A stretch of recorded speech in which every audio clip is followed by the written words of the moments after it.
Então, estamos aqui para poder dar continuidade a essa aula fantástica. Falamos ali sobre o lugar do filho, né? Muito importante nós entendermos isso dentro de um processo familiar. Como que os pais são responsáveis, né? Na formação desse sujeito, na formação desse filho. Os pais precisam entender que a triangulação, a parentificação, né? A simbiose, né? Ela só serve para poder, na verdade, criar mais vínculos, né? Mais simbiose, né? Mais peso, mais carga, mais cobrança, mais culpa, né? Mais crédito, mais débito. Tudo isso traz um peso muito grande, consequentemente, emaranhamentos. Se queremos formar famílias mais leves, gerações mais leves, precisamos da leveza para os nossos filhos. Precisamos, na verdade, dar para os nossos filhos o lugar deles. Dentro dessa hierarquia familiar, cada um ocupa o seu lugar. O pai, a mãe, irmão mais velho, irmão logo depois do mais velho, outro, essa sequência. Filhos no lugar de filhos, né? O pai faleceu, a mãe assume, a mãe faleceu, o pai continua assumindo, né, essa família, o pai e a mãe faleceu, o irmão mais velho assume, e assim segue a hierarquia da família, a família unida, né? Pai não nomeia um líder para a família no lugar dele, a mãe não nomeia um líder no lugar dela para poder justificá-la, para poder defendê-la. Então, vamos entender isso agora na relação do casal, na relação do marido e da mulher. Como que eu vejo meus pais? Como que eu olho para os meus pais? Como que eu olho para o casamento dos meus pais?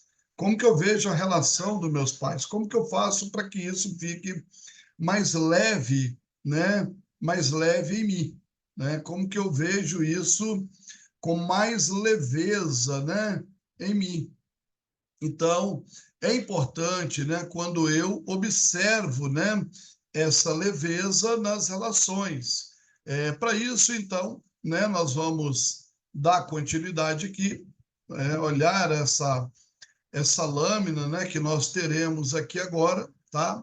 É, essa nova lâmina que nós teremos, para que a gente possa, né, compreender, tá, esse processo, né, da relação familiar, como funciona essa relação, né, como funciona, né, essa família dentro dessa relação, qual deve ser, né, o lugar desse marido, como que deve ser o lugar desse casal agora dentro dessa relação? Bom, o meu lugar com o outro, né? Como que forma o casal? Como que é essa relação familiar? Somente quando sou criança, pequena, dos meus pais, né? Interessante esse lugar. Acabamos de falar dele agora. Essa criança que não cobra, essa criança que está ali para receber, essa criança que está ali para acolher, essa criança que não exige, essa criança que não reivindica, né? Essa criança que não tensiona, essa criança que é branda, né? Então, somente quando sou criança pequena dos meus pais, né? Porque pequena, porque tem o adulto, né? Nesse lugar da infantilidade, né? Então, somente quando são crianças pequena dos meus pais é que eu fico grande para o outro, para o feminino e também para o masculino. Portanto, deixará o varão, né, o homem, o seu pai e sua mãe, e apegar-se-á à sua mulher, e serão ambos uma só carne. Gênesis, né? 2 verso 20. Agora sim, 2 verso 20, né? A mesma culpa da separação é, é a que leva, né, à liberdade. Então, assim, entender claramente, né, o que é castração, né? Qual o papel do pai? Qual o papel da mãe? Né? Essa criança ela vai ter uma castração. Como preparar esse filho para que tenha uma castração saudável? Como preparar esse filho para que haja uma separação, para que essa mãe, na verdade, vá embora e esse filho cresça dentro do lugar, para que ele, na verdade, construa esse apego, mas também esse desapego, e que esse apego, para que esse desapego seja um apego e um desapego seguro, né? Porque se esse apego não for bem alimentado, bem construído, bem estruturado, né? Então nós teremos o quê? Nós teremos aqui um desapego, né, cheio de deficiências. Nós teremos um desapego com muitos déficits. Então nós precisamos de construir a ideia, né, de que um apego ele precisa ser seguro para ter um desapego também seguro, para que esse desapego não seja, né, construído um apego ambivalente, né, ou um apego inseguro, né? Então, ou seja, quando então criamos esse desapego, essa separação, é o que vai te levar à liberdade. Então, só posso me tornar grande após ter tomado o grande, né? Então, ou seja, como que eu recebo meus pais? Como que eu olho para eles? Com grandeza? Então, ter tomado meus pais como grandes, só posso ser grandes até após ter sido pequeno frente aos meus pais. Lembra lá? Se eu assumo o lugar deles, se eu assumo o lugar do meu pai, se eu assumo o lugar da minha mãe, se eu enfrento meu pai, se eu excluo meu pai para proteger minha mãe, se eu excluo minha mãe para poder cuidar do meu pai, então eu não sou mais pequeno, eu não sou, eu sou grande, então eu saí da minha hierarquia, do meu lugar. Então, eu me torno pequeno se eu for pequeno. Só posso ser grande até após ter sido pequeno frente aos meus pais. Só posso ir adiante quando tomo meus pais com amor, sem nenhuma reivindicação. Só posso ir para o meu parceiro ou para a minha parceira após ter sido um filho que honra seus pais. Assim, para seguir adiante com o meu parceiro ou minha parceira e dar continuidade, começando um novo ciclo através dos meus filhos, né? Se eu sou pequeno frente aos meus pais. Então, ou seja, eu não estou virando para os meus pais e dizendo, né? A gente vê muitos casamentos, muitos relacionamentos sofrendo, porque a filha está ali naquele lugar e na mente dela, no inconsciente dela, ela não sabe disso, né? Mas o inconsciente dela está dizendo para ela: mostra para sua mãe, prova para ela que você não é fraca igual ela e deixou o pai dela embora, né? Muitos filhos dizendo: eu estou cuidando da minha mulher porque eu não sou fraco como meu pai, que perdeu o casamento e nos abandonou. Então, se esse filho sai desse lugar, se esse filho vai para esse lugar, se essa filha vai para esse lugar, ele está fazendo o quê? Na verdade, ele está reivindicando dos pais uma grandeza que os pais deveriam ter. Então, assim, na verdade, ele faz o quê, né? Esse filho, então, passa a desonrar os pais, porque eu vou para o meu parceiro, né, não honrando meus pais. Então, assim, para seguir adiante com minha parceira ou meu parceiro, para dar continuidade de um novo ciclo através dos meus filhos. Então, eu sou pequeno frente aos meus pais. Só posso levar adiante o que tomei. Se tomei a honra, é o que levo adiante. Se eu não tomei meus pais, fico fraco. Preste atenção, eu não levo, fico fraco e não tenho sucesso em ir adiante. No casal, para que possa existir um verdadeiro encontro e ambos serem uma só carne, o casal precisa resolver suas questões com a família de origem, ser abençoado por ela. Antes disso, não se tem permissão da felicidade. Então, se eu saio desse casamento, às vezes a gente no consultório, a gente tem essa leitura.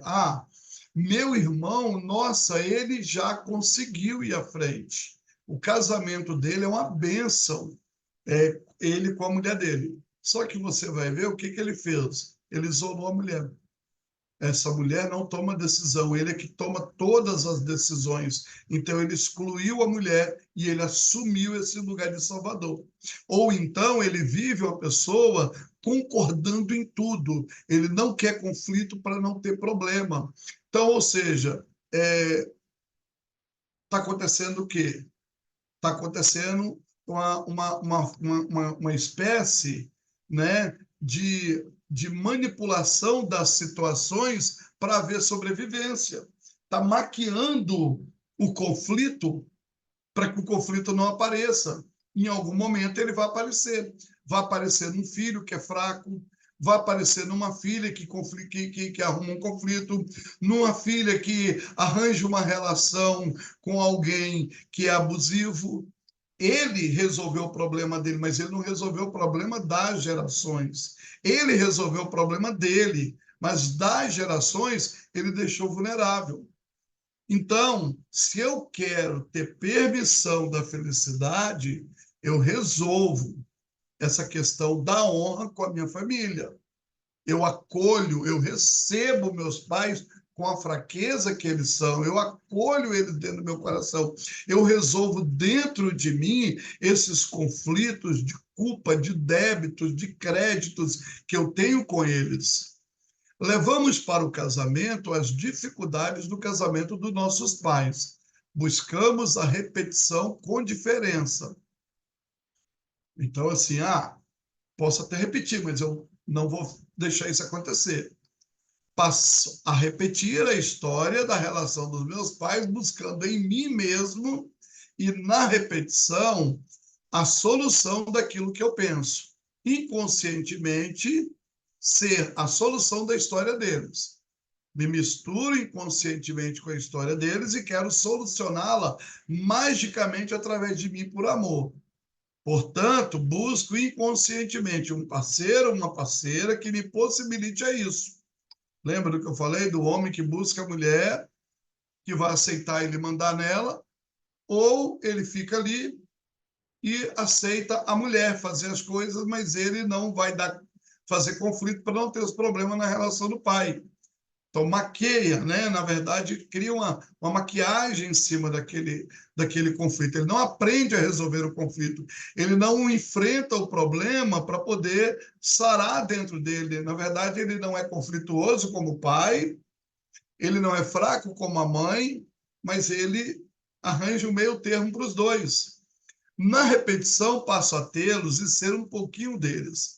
Bert Helling enfatiza que a relação que busco e estabeleço com o meu parceiro ou a minha parceira é a mesma relação que estabeleço com quem? Com a minha mãe. Então, assim, a gente até fala isso, né, muito, né? Olha para a relação que esse filho ou que essa filha tem com a mãe, esse local que ela acolhe, que alimenta, né? É aquilo que Melanie Klein vai dizer da mãe suficientemente boa e a mãe suficientemente má. É aquilo que Bowlby vai dizer da teoria do apego, né? Quer dizer, o que foi esse apego? Como que foi construída essa relação do apego? E falar em apego, nós vamos, a próxima aula, vamos falar sobre apego. Como foi construída essa relação do apego? Né? Então, assim, dentro disso, eu vou construir essa relação, a relação que eu vou estabelecer com esse parceiro, com essa parceira.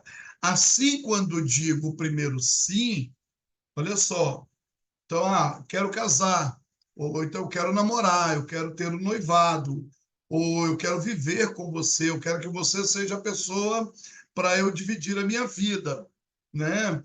A gente sabe que dentro da psicanálise, né, isso vai ter a identificação, a idealização, a projeção, a introjeção, né, que são essas visões aí análogas, né, que vai criar-se um relacionamento que vai se construir a ideia do amor, né, que é a paixão, né, é o entendimento, mas tudo se constrói através da identificação, da idealização, da introjeção e da projeção, né? Então, esse primeiro sim ao meu parceiro, na verdade, eu estou dizendo um sim transferido das minhas imagens internas da relação dos meus pais. Ou seja, digo, sim, eu faço como vocês, ou seja, vocês casaram, vocês tiveram uma relação, ou então não, eu não quero um casamento, porque viveram o que vocês viveram. Eu não quero alguém na minha vida mandando em mim, eu não quero alguém na minha vida sendo um karma para mim, sendo uma destruição para mim, sendo uma desgraça na minha vida. Então, assim, muitas vai ser as formas, ou então não, eu vou ser como meus pais, eu também vou ter uma família, eu também vou casar. Então, esse primeiro sim, ele está muito linkado à forma como eu recebo meus pais, né? Eu faço como vocês. O primeiro sim aos pais foi: sim, eu faço por vocês e saio do meu lugar e faço aquilo que eu imagino que vocês gostariam que eu fizesse. Os pais querem netos, os pais querem uma família, os pais querem os filhos se casando. Esse é o pensamento mágico da criança que pensa que irá resolver através dos seus atos as questões do pai. Ou melhor, dos pais. Somente após muito tempo, ou às vezes nunca,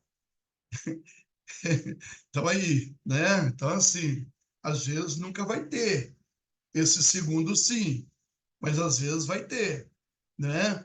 Então, assim, é que esse parceiro ou essa parceira vai dizer o segundo sim, que agora sim é ao outro, sim, eu escolho você como você é, né? Eu escolho você, né?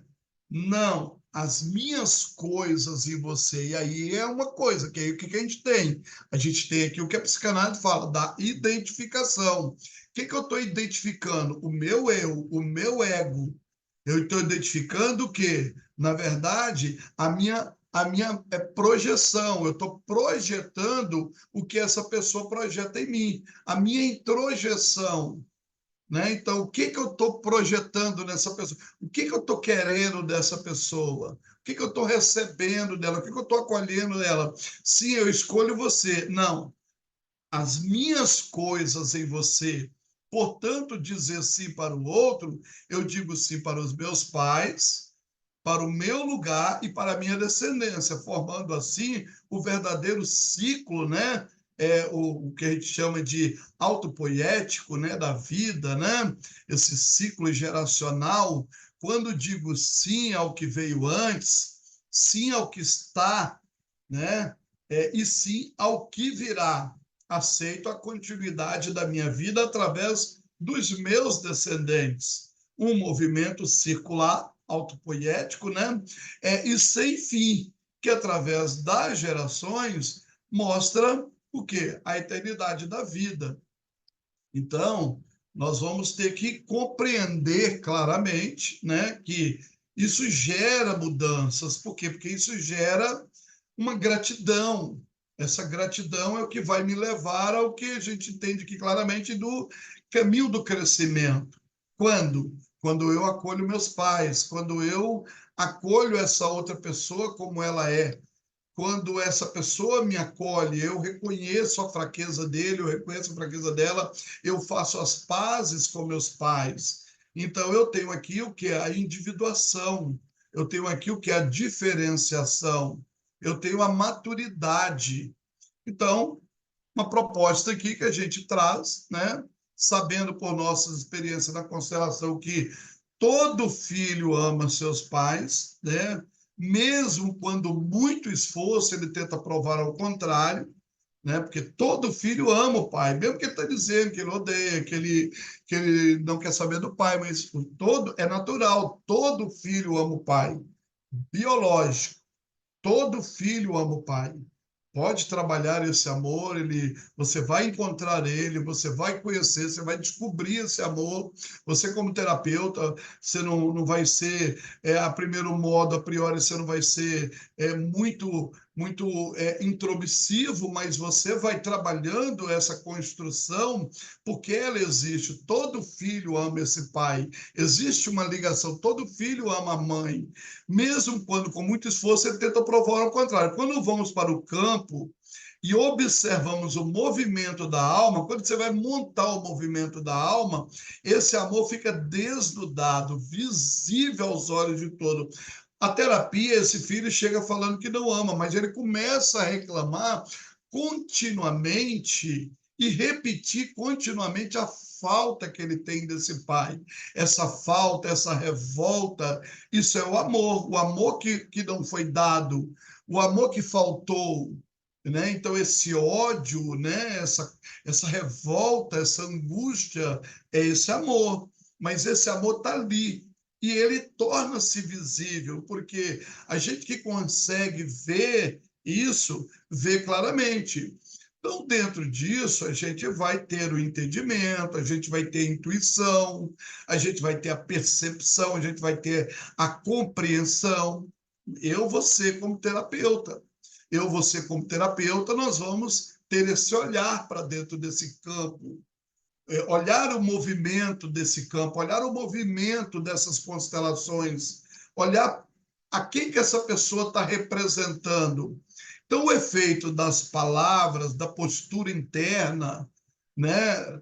Essa postura desse movimento que está se posturando ali, que está se construindo, esse sujeito dentro desse lugar, dessa rigidez, ou dentro dessa fragilidade, dentro dessa tensão, né? O que que é essas neuroses, o que são essas patologias, a caminho de quê, a serviço de quê que ela está, né? E aí a gente precisa trabalhar isso, porque esse sujeito, dentro disso, a gente vai trazer esse sujeito para ele ser diferente, né? Então, essa realidade, eu quero, eu posso, é realmente assim, né? Então, eu posso mudar isso, eu posso trabalhar isso, eu quero trabalhar esse sujeito e construir ele dentro dessa outra função, né?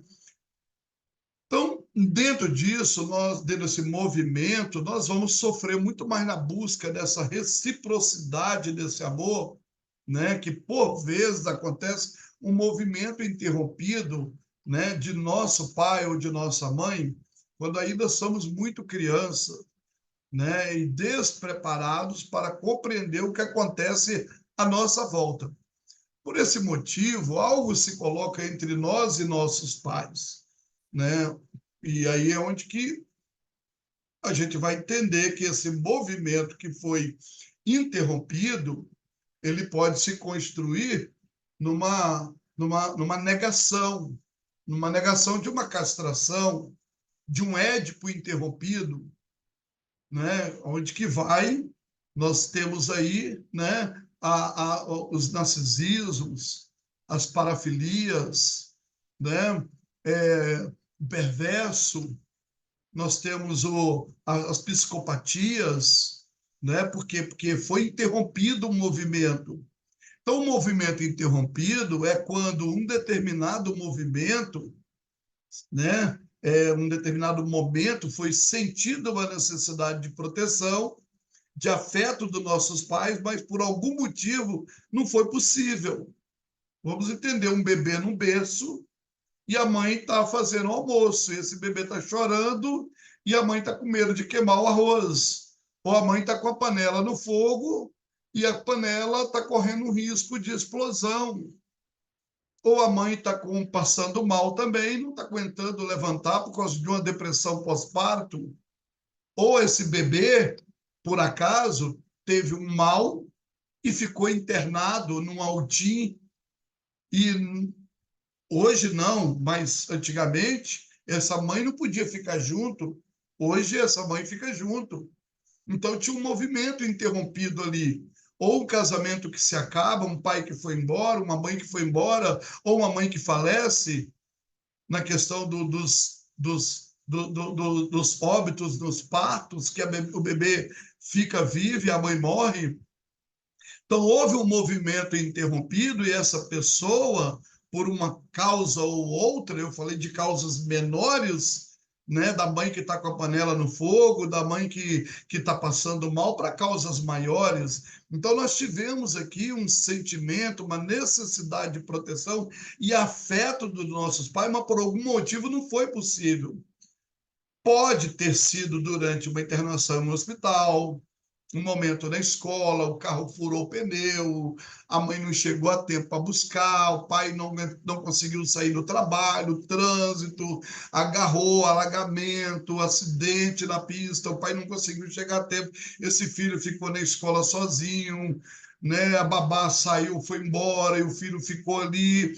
Então, essa situação que foi criada, que os pais não estavam ali como que a gente tem, né, nos 2 primeiros anos, nos 6 primeiros meses da vida da criança, né? A criança, vida uterina, todos os desejos dela são atendidos. 6 primeiros meses, né? Todos os desejos dessa criança prontamente atendidos. Então, o que nós temos ali, Melanie Klein falando, mãe suficientemente boa, suficientemente boa, né? Após isso, essa mãe vai se construir dentro de outras necessidades, retorna para o trabalho, deixa com babá, criança está chorando, a mãe está ocupada com outra coisa, então a criança já se constrói numa outra ideia que essa mãe vai embora, que essa mãe tem períodos que ela não está com ela, então o Fordar, né, que a gente tem ali de Freud, né, essa mãe que vai, que volta,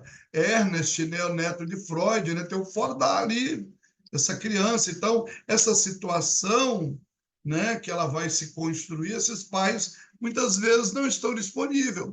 Então, a criança não possui ainda uma capacidade de compreender e fazer a leitura que está sendo abandonada. Mas ela faz essa leitura pelo seu, pelo seu id, né? O seu id, né? Ele quer a presença, ele tem desejo dessa presença, mas a presença não foi suprida. Então, a emoção que marca de forma muito profunda. Esse movimento, quando acontece, fica gravado no inconsciente corpo. Passa, então, a sentir com todas as forças que não deve ou não pode contar com o colo que está ali à disposição. Isso é mais comum do que pensamos. O que acontece com muitos de nós? Sentimos medo de passar todo o trauma, de reviver, confirmar que aquele afeto não está ali, né, para nós. Nosso corpo está sendo guiado pela criança que sente indefesa e que deseja segurança e que sente que só com seus pais ela vai ter essa segurança. O mais difícil é que, quando passamos por uma situação como essa, tendemos a bloquear inconscientemente o movimento dos pais até nós e o nosso movimento até eles. É como uma proteção pessoal, né? Essa coisa do apego, a construção do apego. Então, assim, e aí, eu posso contar? É igual você pedir um dinheiro para uma pessoa, né? Ou então você está esperando o seu pagamento cair, né? Se o seu pagamento cai todo quinto dia útil do mês, você faz compromisso para o sexto dia útil do mês. Mas se o seu pagamento não tem dia determinado para cair, e aí, como é que fica? Né? Então, assim, você fica naquele movimento impedido. Posso confiar ou não posso confiar? Então, eu vou construir uma ideia de que pode acontecer, mas eu posso também ser frustrado. É uma proteção pessoal. Ao mesmo tempo, ao fazermos isso, perpetuamos a ideia de que não recebemos o afeto que esperamos, sem perceber que também contribuímos para a dificuldade de não chegarmos aos nossos pais, porque aí, tipo, eu vou lá buscar, eu vou lá procurar, eu vou confiar, né? E aí eu começo a perceber outros momentos em que fomos amados e cuidados por nossos pais do jeito que foi possível. do jeito que eles, com seus próprios emaranhamentos e dificuldades, conseguiram fazer, né? Então, dentro disso se constrói essa relação marital, essa relação conjugal, né? Essa relação que nós vamos construir para o sujeito que eu vou amar, para o sujeito que eu vou dividir as relações. Então, primeiro, essa relação eu construo com meus pais. Eu vou fazer como vocês. É por isso que, né, eu preciso ir para a frente, porém, para ir para o futuro, eu preciso amar o meu passado.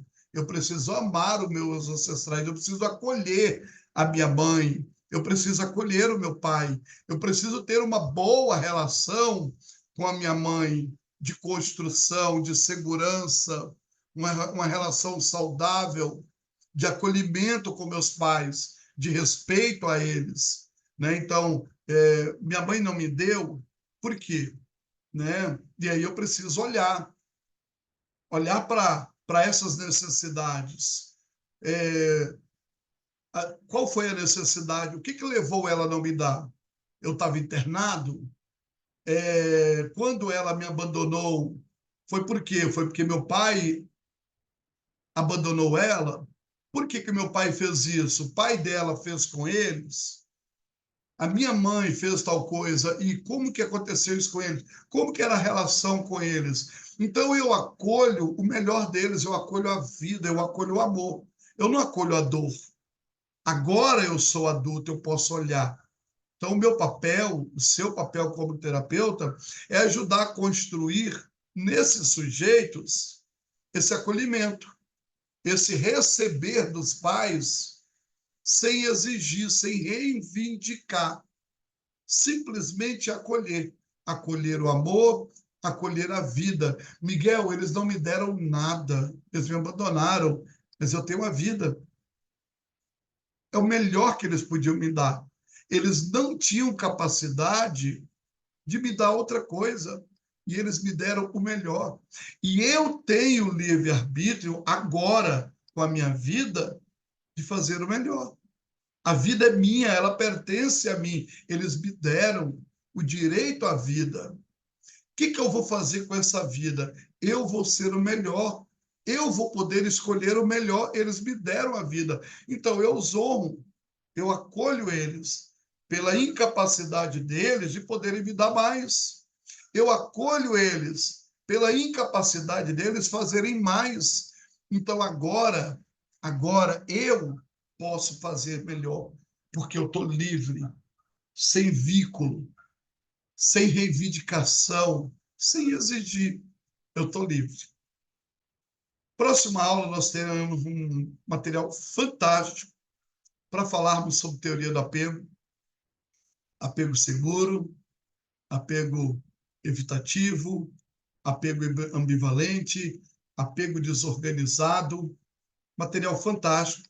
Estamos caminhando para fechar o nosso curso, tá? Ainda teremos mais ainda algumas aulas ainda, tanto de mentoria como também de matéria, tá bom? Um abraço a todos. Já falei que eu estou de Papai Noel, de Natal, por isso que eu vim assim hoje, né? Natal está chegando, mas ainda teremos mais aulas ainda, tá? Antes do Natal ainda temos muito tempo ainda para termos mais aula ainda. Beijo no coração de todos. Uma boa tarde.